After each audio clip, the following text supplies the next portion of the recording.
So I was not prepared for what God was really trying to do.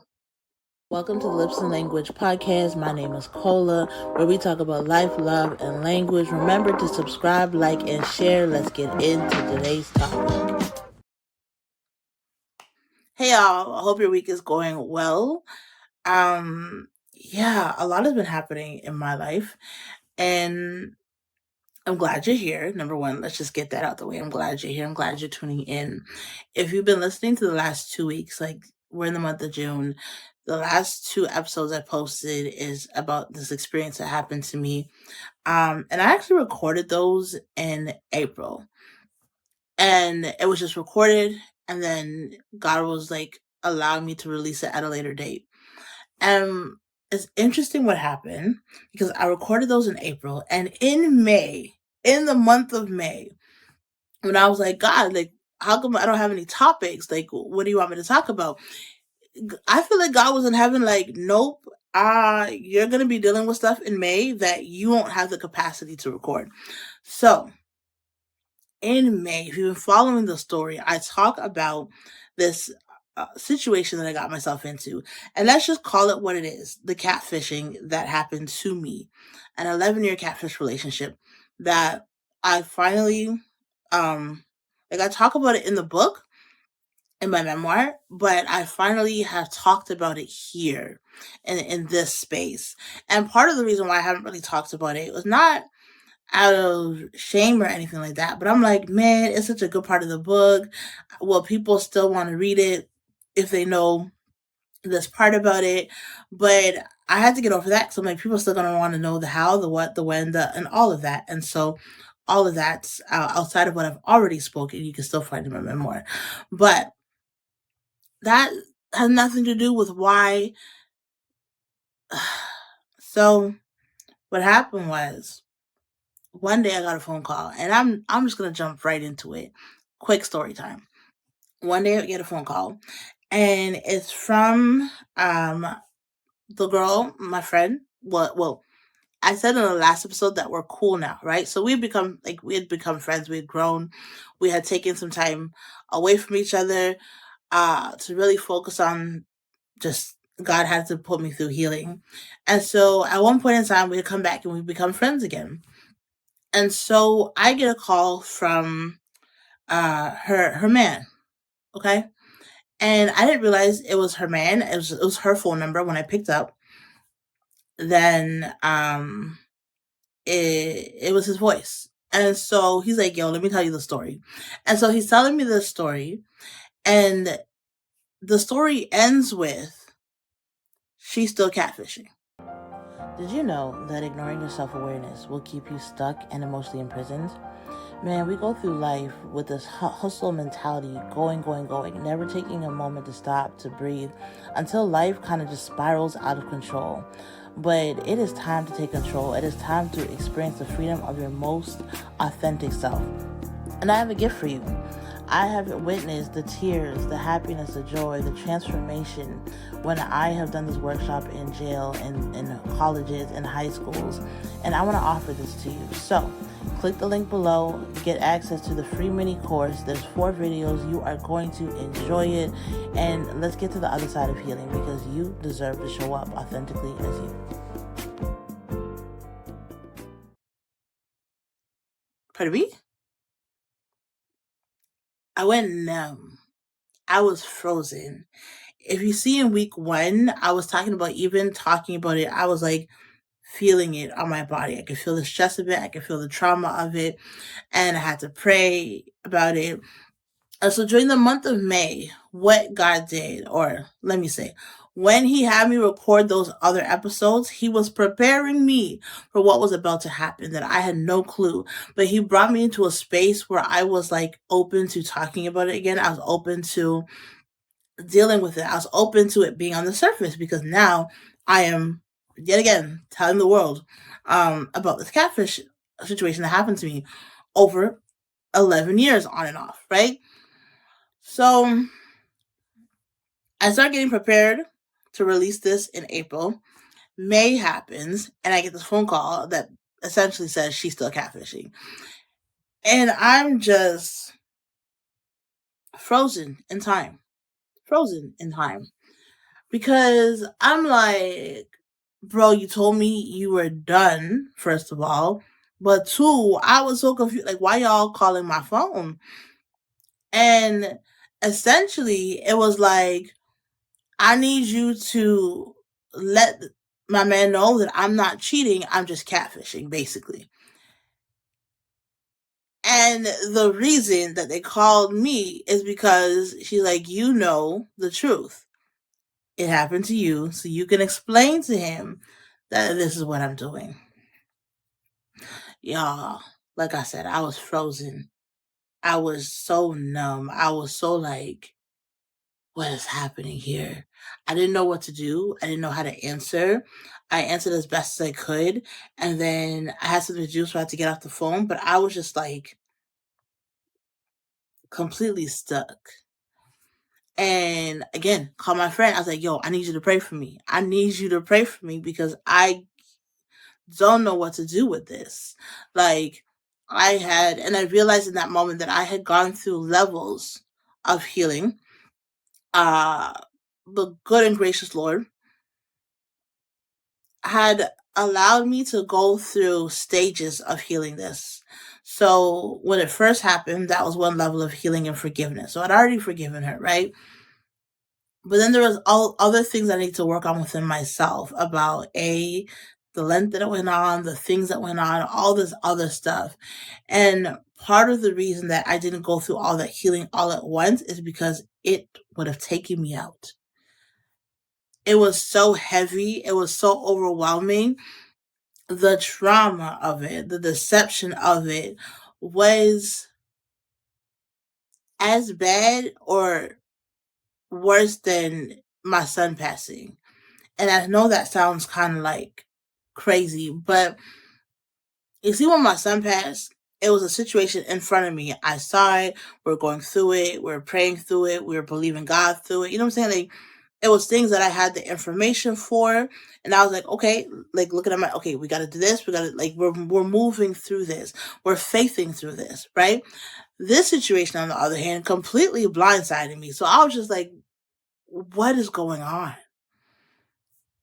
And there's so many unanswered questions. There's so many things that I just didn't get. I just didn't know how to process that in my brain's protection of me being in survival mode because I have been through, man, if you know the story, I have been through a lot of stuff already. I've been through a lot of trauma, a lot of um abuse, a lot of, man, I've been through stages of things.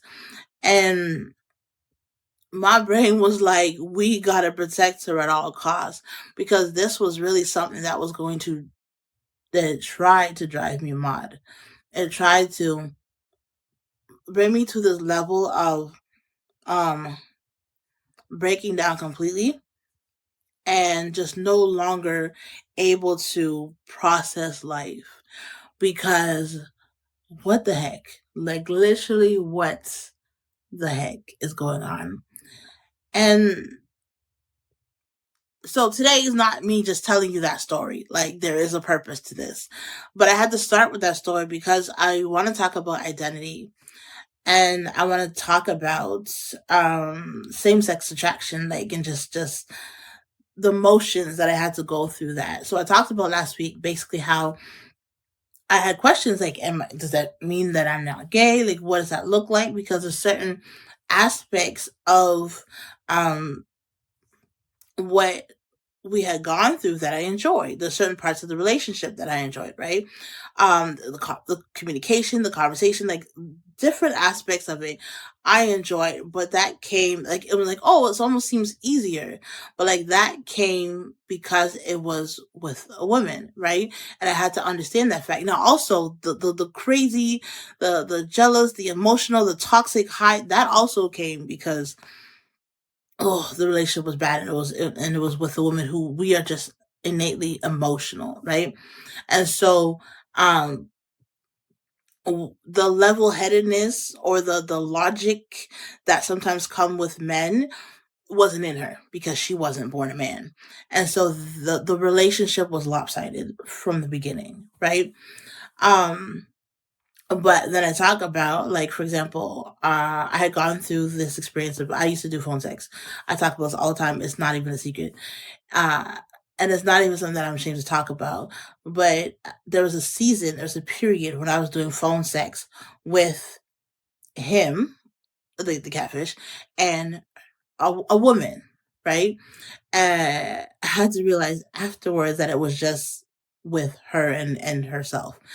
But there was aspects of that I really enjoyed. There's aspects of it that my body enjoyed. There's aspects of um orgasms and just things that came to me or came to my body that made me feel like I want more of this. I want more of this feeling. I want more of this high. I want more of this connection. I want more of whatever this was, right? Now, as much as I wasn't attracted to women, having phone sex with a woman and like telling the story, I was very much into it. Like shy at first, weirded out at first, but then I got into it, and then more and more I wanted to do it. More and more I wanted to feel it. More and more I wanted to um enjoy that type of pleasure. And all of these had to be like, I had to process all of this because it was like, okay, so I enjoyed that sexual aspect of it. What does that mean for me? And not just that I enjoyed it, like my body reacted to it. And I think the thing that I had to like understand is that the way that our bodies are designed, our God designed our bodies for pleasure, right? So we're not, it's not going to be that our body says, oh, this is a man who's pleasuring me versus this is a woman who's pleasuring me. You know what I'm saying? Like, our body understands pleasure. Our body understands, oh, this feels good. And because this feels good, I'm going to give a reaction to it. And so whether it was man or woman, I was still reacting. My body was still reacting to it. Now, I know some people are going to like try to make a case for like, oh, that's why it's good. No, no, no, no, no, no, no. Let me go back to how God created us to be. God created us male and female to be with the opposite sex. And that situation was trying to manipulate me into believing that I was somebody who needed to be with women because of this. I was someone who, because of this one thing I enjoyed with women, then I should probably look for relationships with women. But that wasn't the case. Like in my heart and in everything else, I just like I wasn't attracted to women. I'm not attracted to women. Like that's uh the foundation of it. But in something sexual, it was perverted and I reacted to it just like I would if, this is gonna sound really crass, but there's no different there's no difference in feeling if a man is sucking on my breast versus a woman sucking on my breast. It's still a mouth to breast reaction. My body's still going to react in a specific way. And that's what I was going through. That's what I was processing. And now, in going through this situation, I had to fully understand that, first of all, if I just kept my little fast tail in the confines of what God had created for me, the levels of pleasure I would experience in that sense couldn't even compare to the perverted pleasure that I was currently enjoying. There was nothing good about what I was engaged in. It was not what I needed it to be. It was not where I needed to put myself. And it was temporary. It wasn't a lasting feeling. It wasn't a feeling that made me feel good. It was like that feeling of like in the moment you're like, okay, I'm enjoying this, and the minute it's done, it just felt horrible. Just felt like, oh, what is like that was not what I needed to do. And that's the key thing.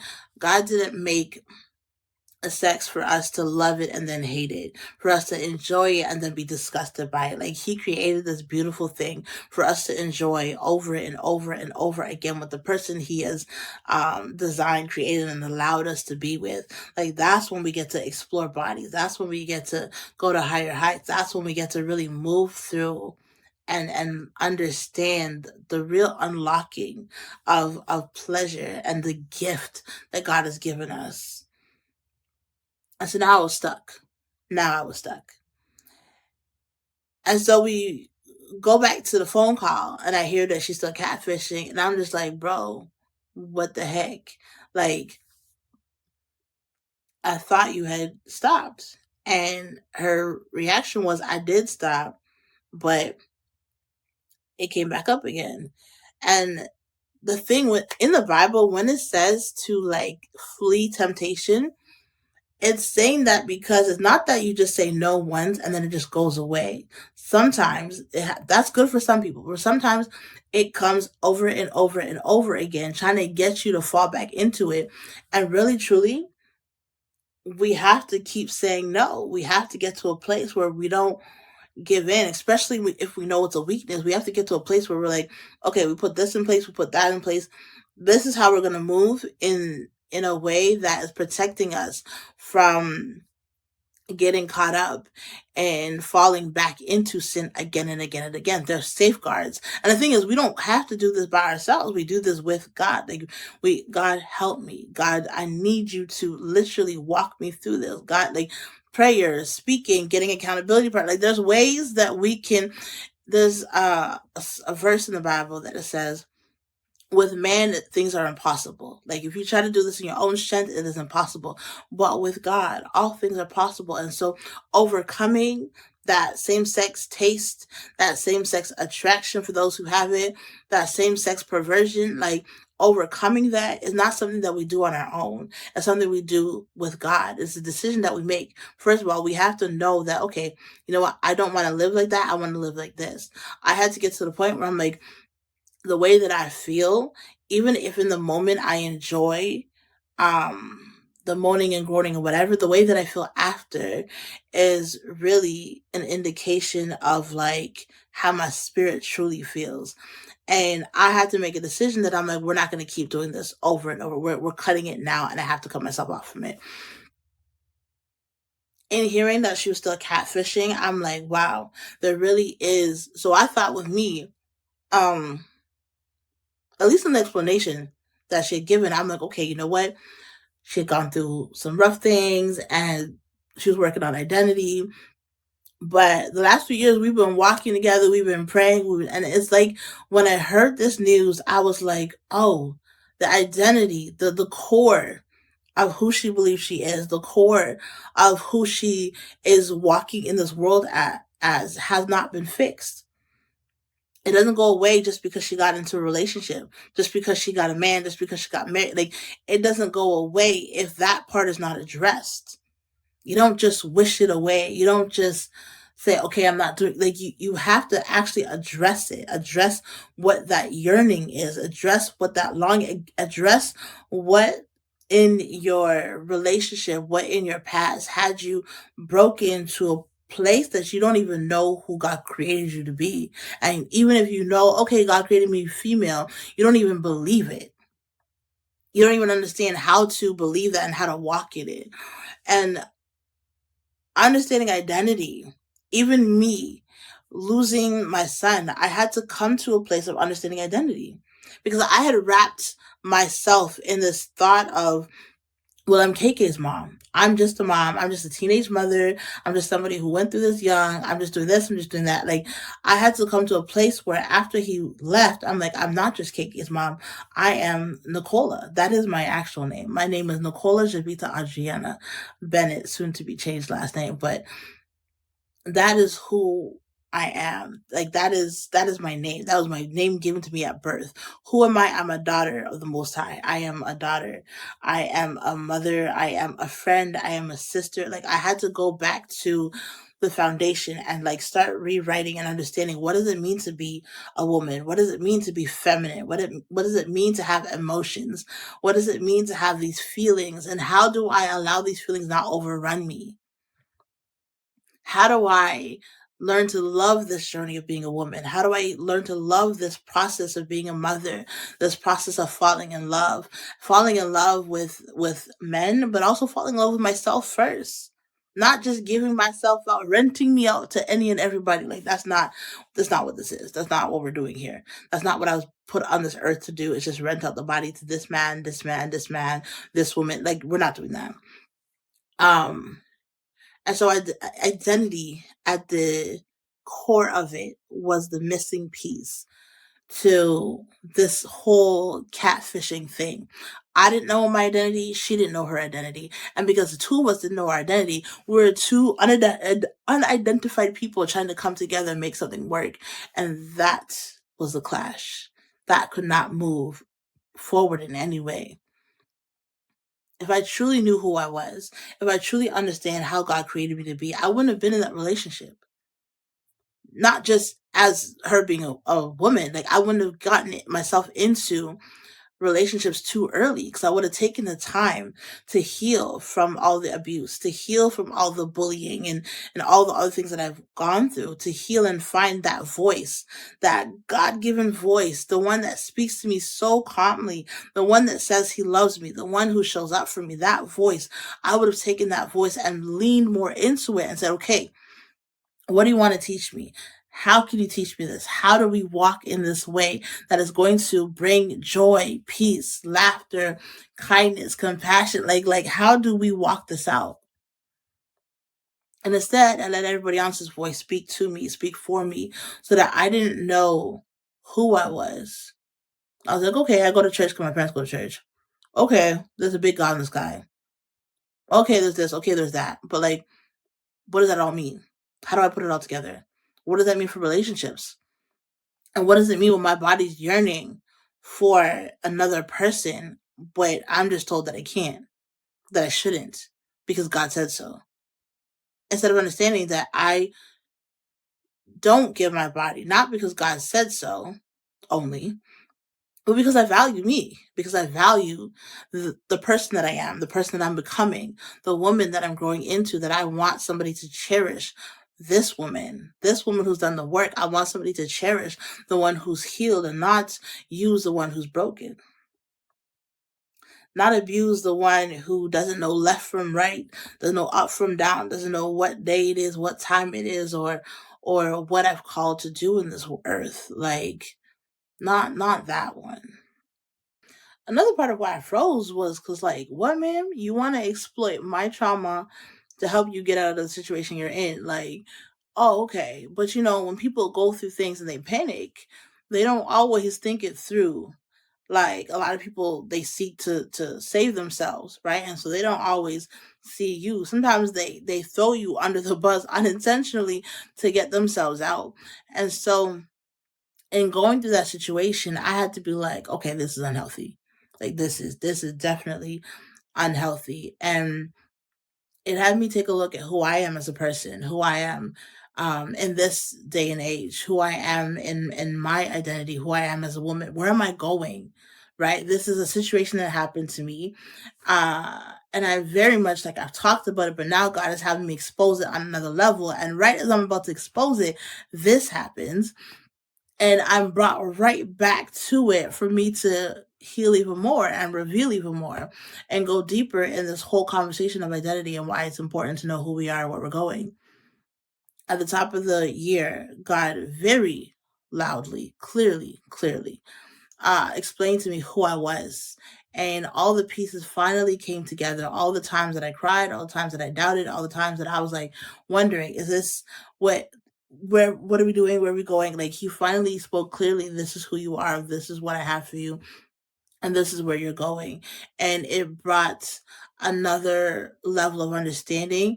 This is why identity is important. This is why it's important to know who we are, because when we don't, we find ourselves in spaces that we don't need to be. I almost ended up in another country in a city that I was not called to because I didn't understand who I was as a person. I didn't understand my identity. I didn't understand what I was doing. And so in this waiting season that I'm waiting for God to bring me from one place to the next, in this training season where I'm literally training on the battlegrounds of the things that He has for me before He releases me, I have to know who I am, because if I don't know who I am, I will perish. If I don't know who I am, I will miss the mark. If I don't know who I am, I'll consistently allow everyone else to speak to me who I am when that is not who I've been called to be. I'll take up their version. I will be sitting in people's pockets, helping here, helping there, doing this, doing that, helping people build their lives while I sit here because I don't realize that I am greater than the thoughts that I have in my head. Like, there's greatness inside of me, and I need to start being bold about who I am instead of just like shying away from the things that I'm supposed to step into with confidence, and shying away out of like, oh, I want to be humble. It's a false humility, first of all. But I will sit here and build everyone else's life and watch everyone else advance while I sit back and be so small and just be like so upset that why is life like this? Why don't I see this? It's because I would have missed the mark. It's because I would have missed the lessons. It's because I didn't know who I was. And so I just kind of took on whatever was in front of me. I just said, okay, you need me here. You want me to do this? You want me to do that? Cool, no problem. When we don't know our identity, we miss the path that we're called to walk on. And I spent 2 years specifically searching for this one piece of clarity that I needed from God. And I would ask this person, all these coaches and gurus and mentors and all these people. And you know who had the answer? God. Not one person here that I had trusted in could give me the answer. The answer had to come from God. Now God spoke it through a person, but when it was spoken to me, I knew it was God. I knew this is God's voice. It confirmed so many things that I had inside of me, that I felt inside of me, that I was like walking towards, but like I had no clue how to start walking in this way. I had no clue how to start. Okay, for example, you look at people who say that they feel that they're born a man, but they feel like they're a woman. Well, when they feel comfortable in the identity of a woman, what do they start doing? They start walking in all the ways that they think women are supposed to walk in, right? And all the things about themselves that tells them they're innately male, they're ignoring it because they're like, okay, I gotta take on this, I gotta take on. They're copying a style of somebody. But when you know that you know that you know who you are and where you're going, you don't take on the identity of other people. You walk in what you've been given. You walk by intuition, people call it. I call it Holy Spirit. You walk by Holy Spirit. You walk by the guidance in front of you. You say, okay, I can't do that. I can't do that, but I'm going to walk in this way. And you start to shut down the voices of people who say, you know what, you should do this. You know what, you should do that. You know what, you could. If I listened to all the people who told me what I should do and what I shouldn't do, I would be nowhere. I wouldn't have written my book. I wouldn't have gone to school. They told me at 16 my life was over because I had a baby. They told me my life was over at 16 because I had a baby. If I would have listened to them, I wouldn't have experienced half the things that I've gone through. I wouldn't have enjoyed the pleasure as well as the pain that I've been through. But it's because I've been consistently moving. It's because I refused to lay down when they told me to stay down. It's because I refused to believe my life was over at the young age of 16. I'm now 35. Like, it's because I chose to move. I made the decision that I'm like, I need to figure this out. I need to figure out who I am, where I'm going, and who's coming with me. It's because I did all of this that I've been able to see the horizon of success, that God is about to launch me and I'm about to take off. And so identity is important. Don't miss what I'm saying. Identity is important, who you are. This is the first year that I felt so much peace in who God's called to me, so much peace in less. I have less this year than I had in all the other years, and I feel so much more peace in this year. I feel so much more like understanding in this year. I'm like, wow, I'm ready to build me. I'm ready to get me going because I spent so many years allowing them and them and them to build what they thought was me, and I just accepted it. Now I'm ready to build me, to build my health, to build my mentality, to build my emotions, to build my relationship with God in a deeper way. I'm ready to build me because I know who I am. I know who I'm called to be. And so I walk differently. I talk differently. I have different authority. I have different ways of being. I have boldness. I have things that I show up for because I'm like, yo, that's mine. That belongs to me. But my identity was key. I can't be showing up in masculine energy when I'm a woman and I'm called to be a woman. I gotta be soft. I gotta be gentle. I gotta know my place. And I gotta know my place because it's a part of me and I'm not ashamed that it's a part of me. I'm not ashamed that I'm a woman. I'm not ashamed that I'm a daughter. I'm not ashamed that I'm a person who loves God, who goes after the one who created me. I'm not ashamed of none of that. People walk around so confused and so deceived, not knowing and not understanding, and then they call it anxiety, then they call it depression. If y'all would just get your heads in the game and follow where you're supposed to follow, peace would come, strength would come, joy would come, faith. You would increase your faith. So, yeah, finding out that, like, as painful as that situation, as that phone call was, as frozen as I felt in that moment, I also understand that God was using it to release, using it to build me, using it to show me the importance of identity, the importance of knowing who I am, because when we don't know who we are, the things that we run from will eventually catch up. And when it catches up, it's going to snatch us back. And I don't have time for the snatch back. I don't have time to be snatched back into that past. I walked away from it. What I have time for is to build the future. What I have time for is to keep walking. What I have time for is to set my mind on the things that God has given me. And so, yeah, that's exactly what I'm going to do. And that's exactly how I'm going to continue positioning myself moving forward. And that I'm not going to allow, if you hear me talk about my testimony, if you hear me talk about being molested, abused, sexually, like raped, all these things, right? Like, I talk about it from a place of I've overcome it. It doesn't hold me down. This last story was one of the last things I needed to get to a place where I've overcome this. I've overcome being catfished by a woman. I've overcome having a taste for the same sex in terms of sexually and not attraction. I've overcome all of that to receive what God has for me. I've overcome it to get to the next place. I've overcome it to get to unlock a new version of me that is really special, really beautiful, and I'm really excited for all the dreams that I had to be realized, to not just be pushed to the side, but actually give it space to be birthed and to grow.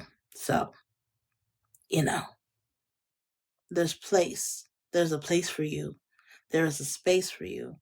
There is so much more for you that you could have ever thought or imagined. Not knowing our identities can cause a whole bunch of anxiety, a whole bunch of nervousness, a whole bunch of doubt, a whole bunch of darkness because we don't know which way to walk. We don't know what am I good at? What do I like to do? What things is it that I'm really good at versus what things that people put in, like people say that I'm good at, or people say you should do this because, right?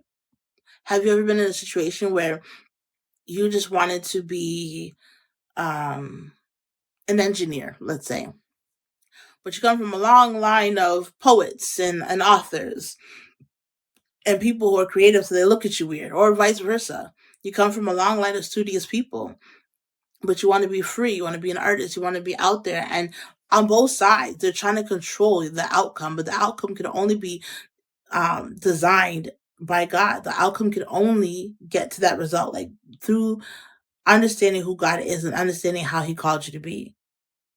there's certain skills placed inside of us that when we tap into the right thing, it'll move so much easier. Like, have you been in a situation where it just feels like everything is fighting against you? And sometimes it is the enemy fighting. Sometimes it is, life that's just really just trying to stop you from being successful. But other times it's because you're moving in a space that is not meant for you.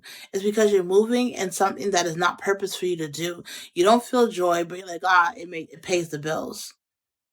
We were called to walk in a specific way that'll bring more ease into our life. I'm not saying it's easy. It'll just bring more ease, more peace into our lives because we're walking in a way that doesn't we're not going against the grain in a sense. And I know they talk about sometimes you got to go against the grain to get where you need to be. Yeah, but other times you need to go with the flow of your spirit. You need to go with the flow of God and what he's saying and what he's speaking. It's easy to get caught up and to lose our identity. It's easy to have our identity spoken for by other people. There's some people who, from birth, their parents are like, "You're gonna be this. You're gonna be that. Like this is how I'm raising you to be this. I'm raising you to like this. I'm raising you to go in this way." And realistically, if our parents were tuned in, they should figure out, hey, what are we skilled at? What gifts have been placed inside of us, and how do we use those gifts to advance us, to get us further ahead than just taking on what they think is best for us based on the society around us. They're like, well, we did this to protect you. Okay. But at some point, we have to learn. At some point, we have to grow. And in all situations, we have to hear from God what is the right way to go. What were we made for? Were we just here just to did it? Or were we here because there's a plan for our lives? There is a space that he wants us to get to. There is people along the way. The second most important command is to love your neighbor like you love yourself. I quote this all the time. The only way you can love your neighbor like you love yourself is you have to love yourself. You can only love yourself if you know who you are. You know where you're meant to be. You know, this is me. And when you know this is me, this is you, then you can help Tom and Sue. Like you can help other people around you because you're not competing with anybody. You're confident in who God's made you to be. You're confident in the role that you have. And so you're more easily able to pour into people in a way that is helpful for them. You're unlocking what they are stuck in as well because you've gone through the steps and you know what it is. And so this catfish situation has opened my eyes in so many ways. And man, God really had me speak more about it to bring me to another level of healing. In preparation for marriage, in preparation for the next level, in preparation just to release it from wherever it was in my brain, in my body. It had to come out because it was just going to sit and fester. And since praying, since releasing it, I've also noticed like more peace. I've also noticed a change in my own behavior, a change in even my own body, a change in my memory and the ways that I think. And there's things that I didn't even realize. Like I had a whole bunch of emails from that time period, pictures and everything that I hadn't gotten rid of. And it wasn't out of me trying to hold on to things. I just completely forgot because I'm like, I closed, like I shut everything down. And during this time, I had to delete everything. I had to erase everything. I had to close everything off. I had to look around the house to see if I had anything still left over, still holding on. And I had to get rid of it because that world can no longer consume me. That world of catfishing, that world of deception, that world can no longer consume me. And I've done what I could as a friend, but in this next level, it's no longer for me to keep um moving and to keep allowing her to have access to me in that way. It had to be a season now that I'm like, okay, we're really going to move on from this. I can't, because we had walked through some seasons together as friends and she had chosen to go back to what she had walked away from. That is not on me. I can't hold myself responsible for that. Like, she has to find her own identity. She has to come to a place with God where she truly, truly, truly heals and truly, truly fixes the parts of her that doesn't believe that she is loved, that she is valued, that she, has a voice as a woman, and that the voice as a man is stronger. Like, all of that has to be healed. All of that has to be dismantled. And all of that was not for me to take on and walk through in that season. And so, funny enough, as I just said in the last video, how we're cool, now we're still cool, but we're not walking the season together because, we all have to stand on the things that are true, which is our identity, who we're called to be. We all have to stand on the things that are gonna bring us forward in the next level. And yeah, it's just not a space that I can entertain in this season of healing. It's not a space that I can move with in this season of where God is bringing me. And I still wish all the love, all the forgiveness, all the happiness, all the health. Um, man, identity is such a challenging thing to work on, but it's possible. It really just takes the decision, the wanting to work on it, the wanting to fix the broken pieces, the wanting to put things back together, the wanting to move into a space of healing, into a space of happiness, into a space of understanding that acceptance is the word. This is who God has created me to be. I'm going to accept it, and I'm going to run the life that He's called me to run. And it's going to be beautiful. And it's going to be better than I could have ever planned for myself.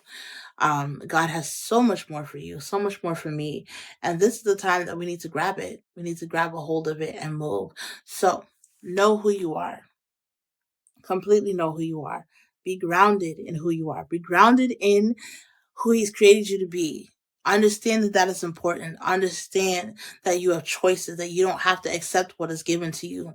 Like I said, when it comes to the same sex attraction or whatever, I had to understand who God created me. I had to understand that what was manipulated is not what I had to accept or what I should accept. That situation was that situation. Those feelings were those feelings for that moment, but that is not the moment that I need carrying forward. That is not that feeling that I get at the end of it. That was not something for me to carry into the future. And so I pray that I know it was a lot today, but I pray that this word really helps you get on the right path. Looking deeper, looking at who you are, who do you show up to be, who do people say you are, and who do you know that you are? Like, who do you know that you became? Who do you know you've been created to be? And what is that path that you want to walk through? And if you don't know, then you're gonna want to hit the outro, because there's always ways that we can figure it out together. Y'all have a blessed day and stay connected. Stay connected to the things that make you happy. Stay connected to the things that make you peace. And most importantly, stay connected to God. Move in faith.